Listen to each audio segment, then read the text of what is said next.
Rawalpindi PTI बानी इमरान ख़ान सां ख़ैबर पख्तूनख्वा जे वॾे वज़ीर अली अमीन गंडापुर अडियाला जेल में मुलाक़ात कई। मुलाक़ात दौरान अली अमीन गंडापुर पीटीआई बानी सां सूबाई काबीना जे बारे में मुशावरत मुकम्मल करे वरिती। ज़रियनि मूजिब मुलाक़ात में ख़ैबर पख्तूनख्वा जे सियासी सूरत हाल ऐं केसनि ते ॻाल्हियूं कई वयूं।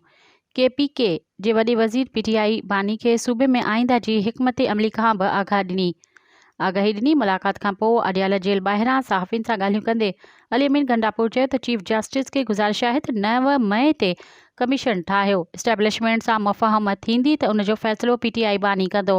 हुन चयो त पीटीआई बानी चई रहियो आहे त रूल ऑफ लॉ हुजणु घुरिजे। असां नज़रिए मूजिब कमु जारी रखंदासीं। असां अहिड़ो निज़ाम ठाहींदासीं जीअं आईंदा को बि मैंडेट चोरी न थी सघे। मज़ीद ख़बरनि ऐं तफ़सीलात लाइ विज़िट कयो असांजी वेबसाइट www.awamiNewsHD.com ऐं ॾिसंदा रहो अवामी न्यूज़ HD।